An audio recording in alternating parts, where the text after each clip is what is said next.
favorite segment, the Fan Zone, is here today on this beautiful Saturday afternoon on Y254, the touchline, where we are going to discuss who is better placed to win the World Cup 2018 in Russia. That will be starting 5 days from now. The first match will be Russia against Saudi Arabia. Robert Osoro here, and joining me as always is Maxwell Wasike.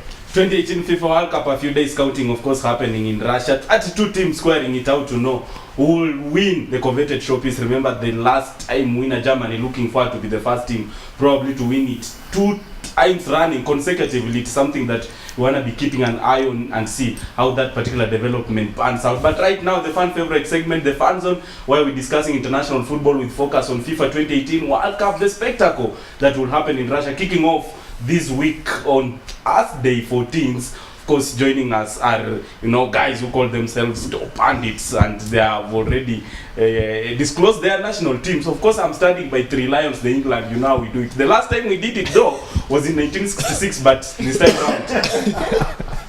time round, we defying all odds. Webster Mwangi at the far left, followed by Joie, Saina, of course, donning an England jersey for the first time. At least we're reading from the same script. Both of us are England fans. Nyambura Muriithi saying that she likes Ronaldo, that's why she's donning Portugal jersey, but she says she's a Blue fan. Of course, Ian Wagga, the social nerd, the Argentine as usual, rooting for Lionel Messi to sparkle this time round. Gentlemen, good to have you on board. And Webster Mwangi, what are you looking forward to, expectations as far as World Cup is concerned, 2018 edition? Okay, lots of goals, lots of action, goal mouth action, because the teams that are going into the World Cup this time, they look better prepared. We don't expect any shock upsets per se, because you look at the big guns, the ones that are expected to compete for the trophy, the top contenders, the likes of Argentina. You look at Brazil, England, Germany, the French. They look well prepared to have a go. Their players are in top shape, and you can clearly see that it's going to be an eventful World Cup, and I expect more goals and more verve. I know this is something that Robert Osoro will want to ask you. Of course, we've been laughing stock, Joe. People of England, we've been laughing stock. And 3 Lions has always been an equivalent of, the local Arambe Stars, winning when it doesn't matter. During championships, friendlies, qualifiers, we are winning. But now the main tournament, we're flopping. What are we doing this time round under Gareth Southgate in order to, defy all odds and pull surprises? First of all, before I answer that question, Webster, we don't only win friendlies. Okay, we've been winning a few competitions, not only friendlies. So, the last 2 games that I watched against Nigeria and Costa Rica, I think what Gareth Southgate has done has changed the pace of the team and has changed the overall formation of the team. We have been so used to the 4-back line with the 3 midfielders and 3 attackers. What Gareth has done has decided to make the midfield the maestro, having a defensive midfielder, having 2 central midfielders, and the wing backs of Alexander Arnold, and on the other wing also coming through and having 2 attackers, either Rashford or Kane, Vardy or Welbeck. We have the options that are there. In defense, again, we have gone to a solid back 3, which again will offer us more defensive options if we're trailing back. And the goalkeepers, the only shock is that obviously Joe Hart is not there, but Pickford will pick it up. Joe, yes. Food for thought. I don't know if you'll go on with that conversation now. According to a company called Grassenot, they did a simulation and said England has a 4% chance of winning the World Cup. They're actually below Peru, which has been given a 5% chance. What do you think that thing can be happening? I think once you do the simulation, there are a lot of factors that are looked upon. Yes. First of all, the formation. Secondly, the selection of the computer as respects to Gareth. Overall fitness, morale. You understand? So all these things will come into effect. Yes, they'll give us a 4% chance to win. Everyone else is saying, you know what, even if we get to the quarterfinals, it will be a major boost for us, or a major achievement for us. All I know is that this team is gearing to go, and we will surprise a lot of people. Nyambura, Muriithi, over to you. Donning Cristiano Ronaldo jersey, Portugal, of course, they are the Euro Cup champions, and you know they pulled an upset and you know performing to an expectation that a lot of people didn't look up to. Maybe this time round, of course, you've said that you're supporting Le Bleu. You think they can perform despite you know leaving out several players who people thought that they were integral part of the team? Yes, I'm positive about France this time round. But just before I talk about France, and just to say, I just have to say that I'm quite disappointed by my friends, by my fellow by my fellow here, because we're just going for England, we're going for Germany, we're going for Argentina. Where is patriotism?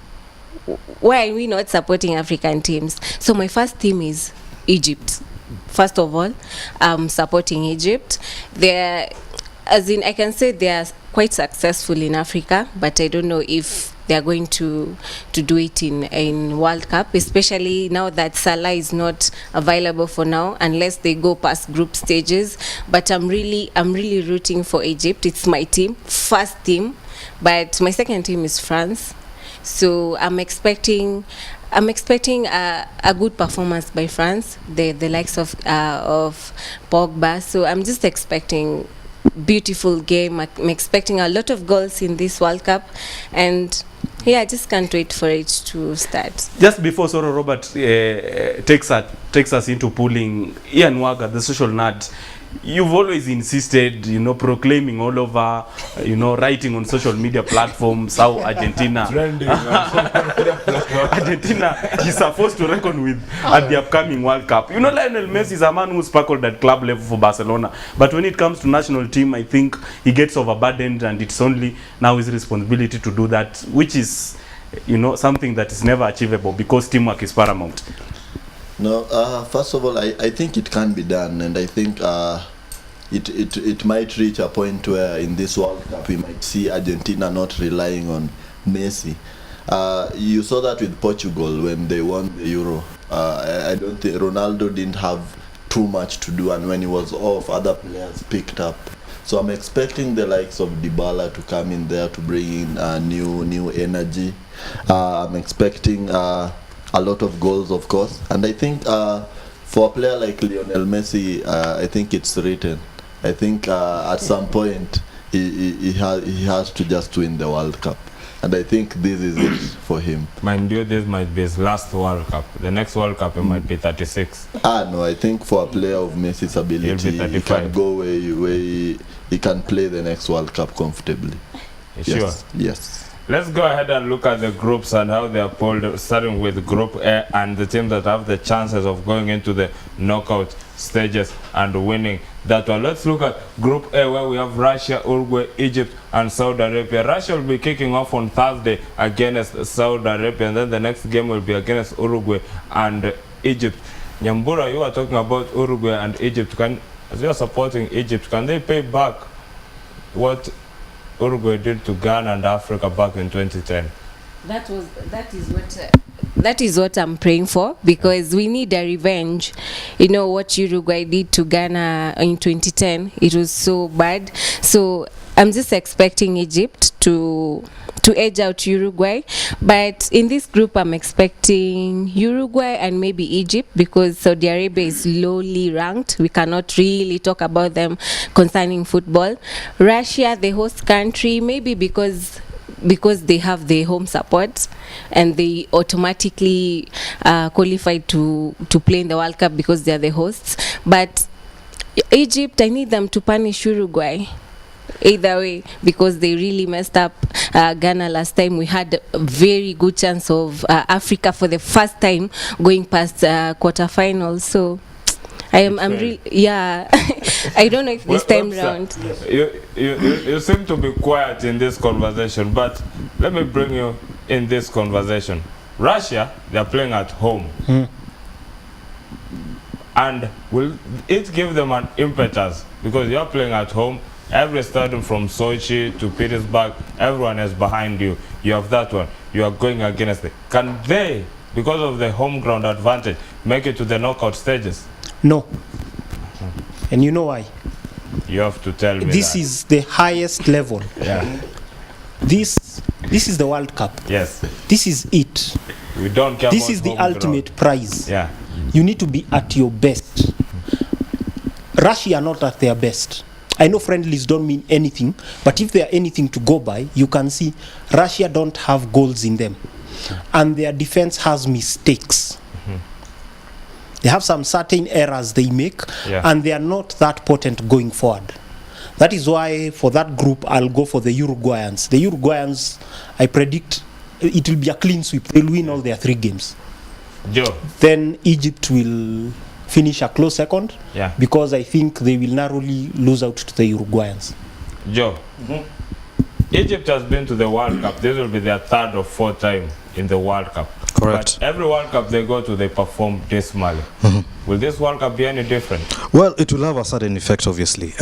There's the Salah effect. As much as, yes, he's not fully fit, because of the shoulder injury that he had. I believe the youth system that has been going through Egypt for the last 5 years will bring in very good players who will give it a go. Remember, Saudi Arabia, again, if you looked at the squad that played Germany, was a very old squad. Yes. Very old squad. So what Egypt can do with the youngsters, it can bring that pace into this setup. Unfortunately, I can't see them going past Uruguay. I can see them giving a really good run against Russia. Russia has home ground, as Webster said. But unfortunately, the pedigree, if you look at the defenders, there's these 2 brothers called the Bolzinski brothers. Yes. Each of them is 36 and 35 respectively. If you look at the goalkeeper, Akinev, yes, that one. I think he's 36 or 37. They have an aging squad. Yes. And this is what is going to slow them down. So I might see Uruguay, obviously with the likes of Cavani and Suarez, going up with Egypt.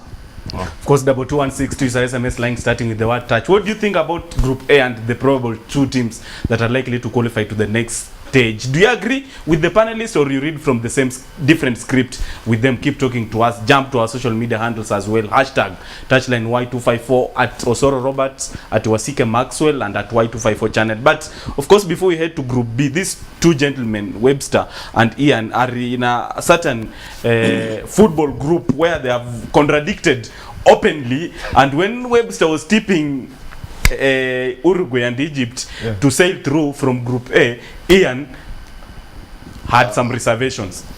Yes. As Russia being the hosts, we just don't see them losing out in the group stages.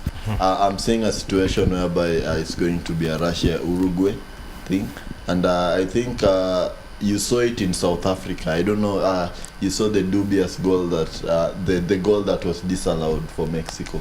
So there's normally a tendency to lean towards the host team. So and also I think the World Cup being played in their country. I think you saw what happened in Korea, Japan. No one tipped that team to go anywhere. And you saw they went all the way to the semis. And so I think Russia are going to go far. I think they are the wild card. I think people are sleeping on them. So I'm pretty sure Egypt, I don't see Egypt going through in that group, sadly. For me, I think, as much as, like I said, Russia have the home advantage. Even Vladimir Putin might come to cheer them.